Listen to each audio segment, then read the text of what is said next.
Class economics का जो अपना चैप्टर चल रहा ਸੀਗਾ 13 ਚੈਪਟਰ ठीक है। इस ਦੇ ਵਿੱਚ ਕੰਪੈਰੀਟਿਵ ਸਟੱਡੀ ਕਰ ਰਹੇ ਸੀ ਆਪਾਂ ਇੰਡੀਆ ਪਾਕਿਸਤਾਨ ਐਂਡ ਚਾਈਨਾ ਕਿ ਕਿਵੇਂ ਡਿਵੈਲਪਮੈਂਟ ਹੋਈ।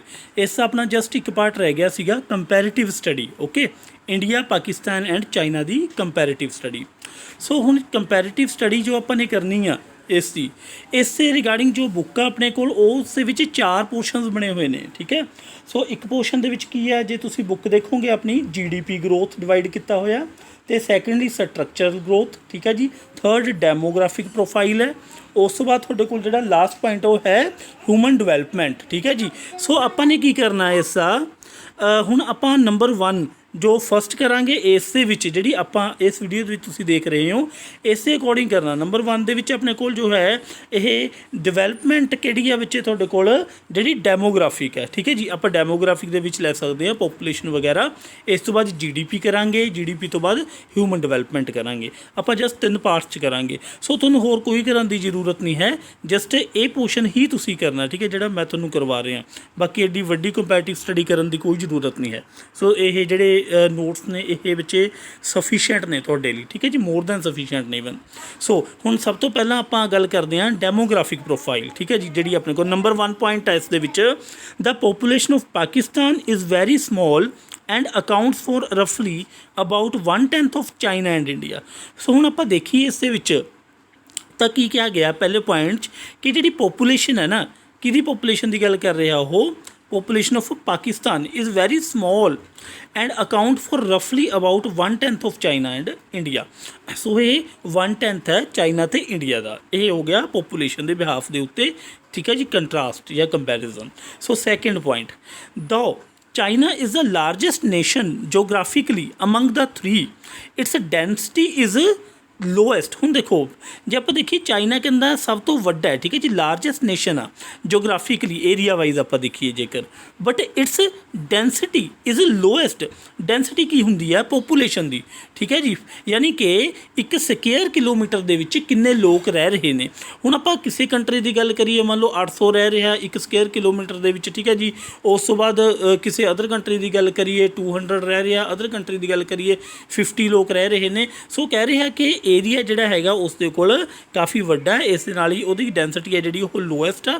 ਯਾਨੀ ਕਿ ਲੋਕ ਨੇ ਜਿਹੜੇ ਉਹ ਇੱਕ ਸਕੁਅਰ ਦੇ ਵਿੱਚ ਇੰਡੀਆ ਅਤੇ ਪਾਕਿਸਤਾਨ ਦੀ ਕੰਪੈਰੀਜ਼ਨ ਦੇ ਵਿੱਚ ਬਹੁਤ ਘੱਟ ਰਹਿ ਰਹੇ ਨੇ। ਠੀਕ ਹੈ ਜੀ। ਇਸ ਤੋਂ ਪੁਆਇੰਟ ਨੰਬਰ 3।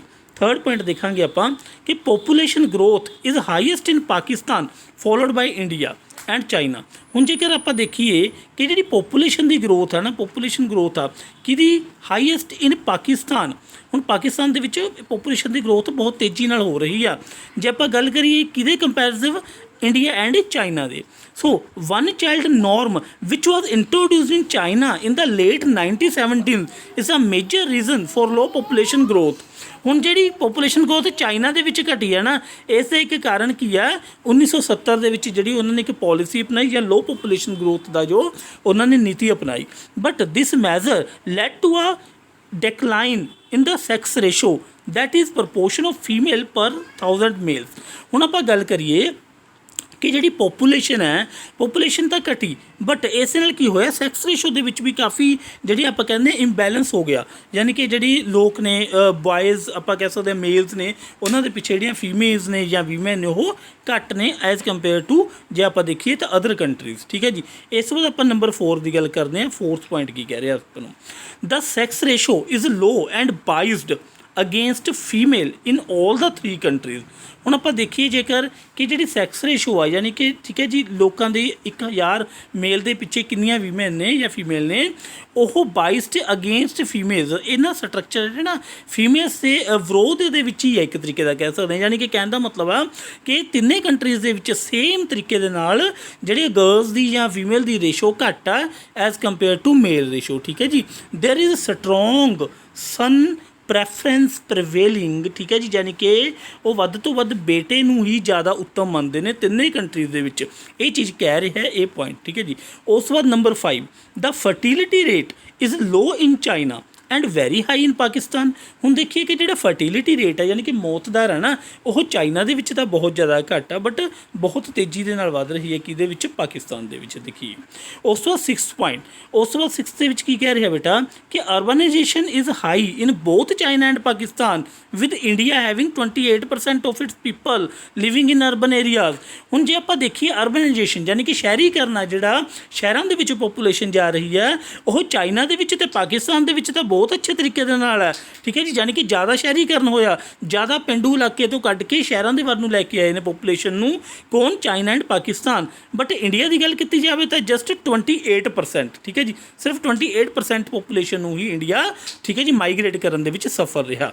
ਇਸ ਤੋਂ ਬਾਅਦ ਸੈਕਿੰਡ ਪੁਆਇੰਟ ਦੇਖੋ ਬੇਟਾ, ਗ੍ਰੋਸ ਡੋਮੈਸਟਿਕ ਪ੍ਰੋਡਕਟ, ਯਾਨੀ ਕਿ ਹੁਣ GDP ਦੇ ਕੰਪੈਰੀਜ਼ਨ ਕਰਾਂਗੇ ਆਪਾਂ, GDP ਦੇ ਰੈਲੀਵੈਂਸ ਕਰਕੇ, ਠੀਕ ਹੈ ਜੀ। ਸੋ ਇਸ ਵਿੱਚ ਨੰਬਰ 1 ਕੀ ਕਹਿ ਰਿਹਾ ਹੈ ਕਿ China has the second largest GDP, ਠੀਕ ਹੈ ਜੀ, of 10.1 trillion in 2013, whereas India's GDP 1.86 trillion and Pakistan's GDP 0.47 trillion ਰਿਸਪੈਕਟਿਵਲੀ। ਹੁਣ GDP ਦੇ ਵਿੱਚ ਵੀ ਬਹੁਤ ਜ਼ਿਆਦਾ ਫਰਕ ਆ। ਦੇਖੋ ਚਾਈਨਾ ਦੀ ਹੈ ਜਿਹੜੀ ਬਹੁਤ ਅੱਛੀ GDP ਗਰੋਥ ਆ, ਠੀਕ ਹੈ ਜੀ, ਆਪਾਂ ਕਹਿ ਦਿੰਦੇ ਗਰੋਸ ਡੋਮੈਸਟਿਕ ਪ੍ਰੋਡਕਟ, ਕਿਸੇ ਵੀ ਦੇਸ਼ ਦੀ ਤਰੱਕੀ GDP ਦੇ ਉੱਤੇ ਆਧਾਰਿਤ ਆ, ਠੀਕ ਹੈ ਜੀ। ਸੋ 10.1 ਟ੍ਰਿਲੀਅਨ ਦੀ ਬਹੁਤ ਅੱਛੀ। ਉਸ ਤੋਂ ਬਾਅਦ ਇੰਡੀਆ ਦੀ GDP ਹੈ ਜਿਹੜੀ ਉਹ ਜਸਟ 1.86, ਜਦ ਕਿ ਤੁਹਾਡੇ ਕੋਲ ਪਾਕਿਸਤਾਨ ਦੀ ਦੇਖੀ ਜਾਵੇ ਸਭ ਤੋਂ ਘੱਟ 0.47 GDP ਗਰੋਥ, ਠੀਕ ਹੈ ਜੀ। Second point, on this path of development China's average growth rate is about 9.5। देखो चाइना का ग्रोथ रेट बहुत अच्छा 9.5, while India and Pakistan average growth rate 5.8 and 4.1, यानी कि इंडिया का 5.8 है तो उस तो बाद पाकिस्तान का 4.1, बहुत घट कह सकते हैं, ठीक है जी। आप चाइना के कंपैरिजन दे विच ये चीज़ है। थर्ड दे विच आपां की कहांगे, in China in the year 2011 with 37% of its workforce engaged in agriculture। ਹੁਣ ਦੇਖੋ ਜੇ ਆਪਾਂ ਗੱਲ ਕਰੀਏ ਐਗਰੀਕਲਚਰ ਦੇ ਵਿੱਚ 2011 ਦੀ ਗੱਲ ਕਰੀਏ ਤਾਂ ਐਗਰੀਕਲਚਰ 'ਚ 37% ਵਰਕਫੋਰਸ ਹੈ, ਠੀਕ ਹੈ ਜੀ, ਅੰਗੇਜ ਆ ਜਿਹੜੀ ਐਗਰੀਕਲਚਰ ਦੇ ਵਿੱਚ ਹੀ ਹੈ, ਠੀਕ ਹੈ ਜੀ। ਹੁਣ ਐਗਰੀਕਲਚਰ ਸਟਰਕਚਰ ਲਾਣਾ ਜਿਹੜੇ ਸੈਕਟਰ ਬੇਟਾ, ਸਟਰਕਚਰਲ ਸੈਕਟਰ ਨੂੰ ਵੀ ਦੇਖੋ ਵਿੱਚੇ ਡੈਮੋਗ੍ਰਾਫਿਕ ਦੇ ਇਹਨਾਂ ਨੇ GDP ਦੇ ਵਿੱਚ ਹੀ, ਠੀਕ ਹੈ ਜੀ, ਆਪਾਂ ਨੂੰ ਕੰਬਾਈਨ ਕਰਕੇ ਦਿੱਤਾ ਕਹਿ ਸਕਦੇ ਹਾਂ। ਸਟਰਕਚਰਲ ਦੇ ਵਿੱਚ ਵੀ ਇਹੀ ਚੀਜ਼ਾਂ ਹੁੰਦੀਆਂ ਨੇ ਕਿ ਐਗਰੀਕਲਚਰ ਇੰਡਸਟਰੀ ਜਾਂ ਟਰਸ਼ਰੀ ਸੈਕਟਰ ਦੇ ਵਿੱਚ ਕੀ ਇਹਨਾਂ ਦੀ ਪਰਫੋਰਮੈਂਸ, ਠੀਕ ਹੈ ਜੀ। So its contribution to GDP, ਹੁਣ ਦੇਖੋ GDP ਦੇ ਵਿੱਚ 9% ਕੰਟਰੀਬਿਊਸ਼ਨ ਹੋਈ ਕਿਹਦੀ, एग्रीकल्चर सेक्टर की, while in India and Pakistan the contribution of agriculture sector in GDP is about 19% and 21% रिस्पैक्टिवली, ठीक है जी। 21% पाकिस्तान की 19% जी आप कह सकते हैं, ठीक है जी, इंडिया की है। In India about 56% are engaged in agriculture sector, while Pakistan this figure about 45%। India के देखा जाए तो 56% लोग एग्रीकल्चर के लगे हुए हैं, जबकि 2011 के अनुसार कह रहे हैं, वाइल पाकिस्तान के 45%। सो हुण तक तो काफ़ी चेंजिज हो गए होने, 10 साल तो बाद तुहानूं पता सैंसस हुंदी है, उस दे विच ही सारियां चीज़ां ने जिहड़ियां ये सानूं दित्तियां जांदियां ने, ठीक है जी। सो ये सी डेमोग्राफिक जो आपां ने, ठीक है जी, किता। उस तो बाद GDP किता। इस तो बाद GDP के कुछ होर पॉइंट्स भी ने, वो भी आपां डिस्कस कर लैंदे हां, ठीक है जी। सो GDP का अगला पॉइंट की है कि in China manufacturing contributes highest to GDP at 47%। ਹੁਣ ਧਿਆਨ ਦੇਣ ਦੀ ਲੋੜ ਹੈ ਕਿ ਜੇ ਆਪਾਂ ਮੈਨੂਫੈਕਚਰਿੰਗ ਦੀ ਗੱਲ ਕਰੀਏ ਨਾ, ਮੈਨੂਫੈਕਚਰ ਦੇ ਵਿੱਚ ਕੰਟਰੀਬਿਊਸ਼ਨ GDP ਦੀ 47 ਹੈ, ਬਹੁਤ ਅੱਛਾ ਕੰਟਰੀਬਿਊਸ਼ਨ ਹੈ ਮੈਨੂਫੈਕਚਰਿੰਗ ਦਾ। जबकि इंडिया एंड पाकिस्तान ਦੇ ਵਿੱਚ ਕੀ ਆ, ਇਹ ਘੱਟ ਆ ਐਜ਼ ਕੰਪੇਅਰ ਟੂ ਆਪਾਂ ਕਹਿ ਸਕਦੇ ਹਾਂ ਕਿ 50% ਤੋਂ ਵੀ ਘੱਟ ਕਹਿ ਸਕਦੇ ਹਾਂ, ਠੀਕ ਹੈ ਜੀ। ਉਸ ਤੋਂ ਬਾਅਦ ਨੰਬਰ 5, दो China has followed the classical development pattern of gradual shift from agriculture to manufacturing and then to services। India and Pakistan shift has directly from agriculture to service sector. ਹੁਣ ਦੇਖੋ ਉਹਨਾਂ ਨੇ ਜੋ ਨੀਤੀ ਅਪਣਾਈ ਚਾਈਨਾ ਨੇ, ਕਹਿੰਦਾ ਸਭ ਤੋਂ ਪਹਿਲਾਂ ਕਿਵੇਂ ਆਏ, ਸਭ ਤੋਂ ਪਹਿਲਾਂ ਐਗਰੀਕਲਚਰ ਤੋਂ ਮੈਨੂਫੈਕਚਰ ਦੇ ਉੱਤੇ ਆਏ, ਮੈਨੂਫੈਕਚਰ ਤੋਂ ਸਰਵਿਸਿਜ਼ ਦੇ ਵੱਲ ਨੂੰ ਆਏ, ਜਦਕਿ ਇੰਡੀਆ ਐਂਡ ਪਾਕਿਸਤਾਨ ਨੇ ਡਾਇਰੈਕਟਲੀ ਐਗਰੀਕਲਚਰ ਤੋਂ ਸਰਵਿਸ ਸੈਕਟਰ ਦੇ ਵੱਲ ਨੂੰ ਮੂਵ ਕਰ ਲਿਆ, ਠੀਕ ਹੈ ਜੀ। ਯਾਨੀ ਕਿ ਇੰਡਸਟਰੀਅਲ ਸੈਕਟਰ ਨੂੰ ਜ਼ਿਆਦਾ ਡਿਵੈਲਪਮੈਂਟ ਕਰਨ ਦੀ ਲੋੜ ਹੁੰਦੀ ਹੈ, ਚਾਈਨਾ ਨੇ ਜੋ ਕੀਤਾ। ਉਸ ਤੋਂ ਬਾਅਦ number 6, in 1980 China and Pakistan employed 17, 12 and 27% of its work force in the service sector respectively. हूँ सर्विस सैक्टर की गल की जाए तो किन्ने परसेंट लगाए, वो चीज़ आप दस रहे, ठीक है, किन्ने परसेंटेज वर्क फोर्स लगाई। In 2011 it reaches the level of 25, 33 and 35% respectively. यानी कह सकते हैं कि 1980 की गल करिए तो ਚਾਈਨਾ ਨੇ ਕਿੰਨਾ ਵਰਕਫੋਰਸ ਨੂੰ ਲਗਾਇਆ ਹੋਇਆ ਸੀ ਸਰਵਿਸ ਸੈਕਟਰ 'ਚ, ਸਿਰਫ 17 ਨੂੰ, ਤੇ ਉਸ ਤੋਂ ਬਾਅਦ ਇੰਡੀਆ ਨੇ 17 ਨੂੰ ਰਿਸਪੈਕਟਿਵਲੀ ਕਿਹਾ ਗਿਆ ਨਾ, ਇੰਡੀਆ ਨੇ 17 ਨੂੰ, ਚਾਈਨਾ ਨੇ ਸਿਰਫ 12%, ਜਦਕਿ ਪਾਕਿਸਤਾਨ ਨੇ 27। ਜਦਕਿ 2011 'ਚ ਕੀ ਹੋਇਆ, ਇਸ ਵਿੱਚ ਉਲਟ ਹੋ ਗਿਆ, ਠੀਕ ਹੈ ਜੀ, ਇੰਡੀਆ ਦਾ 25 ਬਣ ਗਿਆ, ਉਸ ਤੋਂ ਬਾਅਦ ਚਾਈਨਾ ਦਾ ਦੇਖੋ ਕਿੰਨਾ ਵੱਧ ਗਿਆ, 33% ਹੋ ਗਿਆ, ਠੀਕ ਹੈ ਜੀ। ਇਸ ਤੋਂ ਬਾਅਦ 7th point, China's growth is mainly contributed by the manufacturing sector, ਠੀਕ ਹੈ ਜੀ। ਹੁਣ ਆਪਾਂ ਗੱਲ ਕਰੀਏ ਕਿ ਚਾਈਨਾ ਦੀ ਜਿਹੜੀ ਗਰੋਥ ਹੈ ਨਾ, ਮੇਨਲੀ ਕਹਿੰਦਾ ਮੈਨੂਫੈਕਚਰ ਸੈਕਟਰ ਦੇ ਨਾਲ ਹੀ ਹੈ, ਠੀਕ ਹੈ ਜੀ। ਮੈਨੂਫੈਕਚਰਿੰਗ ਕਰਦੇ ਨੇ ਜਿਹੜੀ, ਕਿਉਂਕਿ ਡਿਫਰੈਂਟ ਕੰਟਰੀਜ਼ ਤੋਂ ਆਪਾਂ ਨੂੰ ਪਤਾ ਮੈਨੂਫੈਕਚਰਿੰਗ, ਠੀਕ ਹੈ ਜੀ, ਜੋ ਇੰਡਸਟਰੀਜ਼ ਨੇ ਉਹ ਲੱਗੀਆਂ ਹੋਈਆਂ ਨੇ ਚਾਈਨਾ ਦੇ ਵਿੱਚ। ਸੋ ਅੱਜ ਕੱਲ੍ਹ ਜੋ ਇਹੀ ਇਸ਼ੂ ਚੱਲ ਰਹੇ ਨੇ ਕਿ ਠੀਕ ਹੈ ਜੀ, ਜਿਵੇਂ ਚਾਈਨਾ ਤੋਂ ਕਈ ਆਪਣੀ ਮੈਨੂਫੈਕਚਰ ਕੰਟਰੀਜ਼ ਵਾਪਸ ਆ ਰਹੀਆਂ ਨੇ, ਕਿਸੇ ਹੋਰ ਠੀਕ ਹੈ ਜੀ ਕੰਟਰੀਜ਼ ਦੀਆਂ ਆ ਰਹੀਆਂ ਨੇ ਇਹ ਚੀਜ਼ਾਂ, ਠੀਕ ਹੈ ਬੇਟਾ। ਇਸ ਤੋਂ ਬਾਅਦ ਆਪਾਂ ਕੀ ਗੱਲ ਕਰਾਂਗੇ, ਹਿਊਮਨ ਡਿਵੈਲਪਮੈਂਟ ਇੰਡੀਕੇਟਰ ਦੀ। ਹਿਊਮਨ ਡਿਵੈਲਪਮੈਂਟ ਦੇ ਵਿੱਚ ਕੀ ਆ, ਹਿਊਮਨ ਡਿਵੈਲਪਮੈਂਟ ਹੈ ਜਿਹੜਾ ਆਪਣੇ ਮਨੁੱਖਾਂ ਦੇ ਨਾਲ ਸੰਬੰਧਿਤ ਕਹਿ ਸਕਦੇ ਹਾਂ ਆਪਾਂ। In most of the areas, number 1 ਦੀ ਗੱਲ ਕਰ ਰਹੇ ਹਾਂ, in most areas of human development China has performed better than India and Pakistan, ठीक है जी। This is true for many indicators per capita GDP और proportion of population below poverty line। ਕਹਿੰਦੇ ਇਹ ਚੀਜ਼ ਕਿਵੇਂ ਆਪਾਂ ਕਹਿ ਸਕਦੇ ਹਾਂ, ਕਾਫੀ ਏਰੀਆਜ਼ ਦੇ ਵਿੱਚ ਚਾਈਨਾ ਜਿਹੜੀ ਹੈਗੀ ਹੈ ਨਾ, ਹੈਜ਼ ਪਰਫੋਰਮਡ ਬੈਟਰ, ਕਿਤੋਂ ਇੰਡੀਆ ਤੇ ਪਾਕਿਸਤਾਨ ਤੋਂ ਅੱਛਾ ਕੀਤਾ ਇਹਨਾਂ ਨੇ। ਦਿਸ ਇਜ਼ ਟਰੂ, ਇਹ ਕਹਿੰਦਾ ਸੱਚਾਈ ਹੈ, for many indicators per capita GDP or proportion of population below poverty line, ਠੀਕ ਹੈ ਜੀ। Health indicator such as mortality rates, access to sanitation, literacy, life expectancy or male nutrition. ਸੋ ਇਹ ਸਾਰੀਆਂ ਚੀਜ਼ਾਂ ਕਹਿੰਦਾ ਚਾਈਨਾ ਦੇ ਵਿੱਚ ਘੱਟ ਨੇ, ਜਦਕਿ ਇੰਡੀਆ ਤੇ ਪਾਕਿਸਤਾਨ ਦੇ ਵਿੱਚ ਵੱਧ ਨੇ। ਉਸ ਤੋਂ ਬਾਅਦ second point, Pakistan is ahead of India in reducing proportion of people below the poverty line. ਹੁਣ ਪਾਕਿਸਤਾਨ ਕਹਿੰਦਾ ਉਹ ਅੱਗੇ ਰਿਹਾ ਇੰਡੀਆ ਤੋਂ, ਬਿਲੋ ਪੋਵਰਟੀ ਲਾਈਨ ਜਿਹੜੀ ਠੀਕ ਹੈ ਜੀ ਜਨਸੰਖਿਆ ਆਪਣੀ ਉਹਨੂੰ ਕੰਟਰੋਲ ਕਰਨ ਦੀ, ਯਾਨੀ ਕਿ ਉੱਥੇ ਪੋਵਰਟੀ ਯਾਨੀ ਗਰੀਬੀ ਰੇਖਾ ਤੋਂ ਨੀਚੇ ਲੋਕ ਘੱਟ ਨੇ ਕਹਿੰਦਾ ਇੰਡੀਆ ਦੇ ਕੰਪੈਰੀਜ਼ਨ ਦੇਖਿਆ ਜਾਵੇ, ਠੀਕ ਹੈ ਜੀ। And also its performance is transferring labour from agriculture sector to industrial sector and access to water is better than India. India ਤੋਂ ਵਧੀਆ ਰਹੀਆਂ ਨੇ, ਠੀਕ ਹੈ ਜੀ। ਇੰਡਸਟਰੀਅਲ ਸੈਕਟਰ ਦੀ ਗੱਲ ਕੀਤੀ ਜਾਂ ਵਾਟਰ ਸੈਨੀਟੇਸ਼ਨ ਵਗੈਰਾ ਜੋ ਹੈ ਪਾਕਿਸਤਾਨ ਦੀ।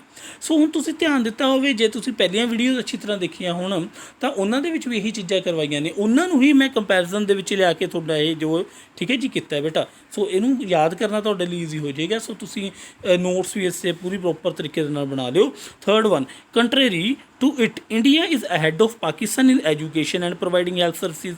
ਹੁਣ ਜੇ ਕਹਿੰਦਾ ਆਪਾਂ ਦੇਖੀਏ ਹੈਲਥ ਸਰਵਿਸ ਐਜੂਕੇਸ਼ਨ 'ਚ ਤਾਂ ਇੰਡੀਆ ਅੱਗੇ ਆ, ਠੀਕ ਹੈ ਜੀ, India head of Pakistan.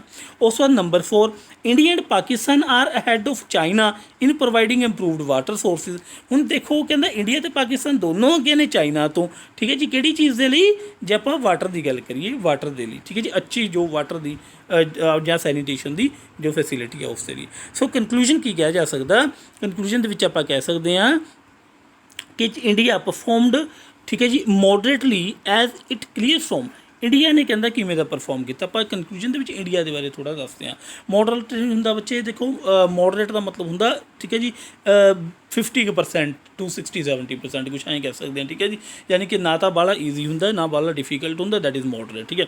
Number 1, a majority of its people still depend on agriculture. ਹੁਣ ਆਪਣੀ ਗੱਲ ਕਰ ਰਹੇ ਨੇ ਇੰਡੀਆ ਦੀ, ਠੀਕ ਹੈ ਜੀ।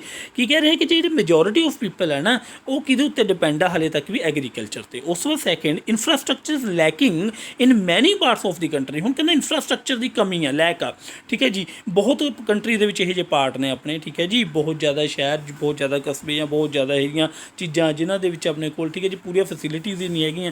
ਸੋ ਇਨਫਰਾਸਟਰਕਚਰ ਦੀ ਘਾਟ ਹੈ। ਥਰਡ, ਉਸ ਤੋਂ ਬਾਅਦ ਕਿਹਾ ਜਾ ਸਕਦਾ ਕਿ it is yet to raise the level of living of more than 22% of population that lives below the poverty line. ਆਪਣੇ ਦੇਖੋ 22% ਇਹ ਜੀ ਪੋਪੂਲੇਸ਼ਨ ਹੈ ਜਿਹੜੀ ਬਿਲੋ ਪੋਵਰਟੀ ਲਾਈਨ ਹੈ ਬੇਟਾ, ਠੀਕ ਹੈ ਜੀ। ਸੋ ਇਹ ਚੀਜ਼ਾਂ ਸੀਗੀਆਂ, ਇਹ ਸੀਗਾ ਕੰਟਰਾਸਟ ਜਾਂ ਆਪਾਂ ਕਹਿ ਸਕਦੇ ਕੰਪੈਰੀਜ਼ਨ ਤਿੰਨੋਂ ਕੰਟਰੀਜ਼ ਦਾ। ਸੋ ਕੰਪੈਰੀਜ਼ਨ ਦੇ ਲਈ ਐਡੀ ਵੱਡੀ ਚੀਜ਼ ਕਰਨ ਦੀ ਕੋਈ ਜ਼ਰੂਰਤ ਨਹੀਂ, ਜੋ ਵੀ ਬੁੱਕ ਦੇ ਵਿੱਚ ਹੈ ਬੇਟਾ ਇਹਨੂੰ ਤੁਸੀਂ ਆਰਾਮ ਨਾਲ ਕਰ ਸਕਦੇ ਹੋ, ਠੀਕ ਹੈ ਜੀ। It's more than sufficient enough. Okay, thanks ਬੇਟਾ।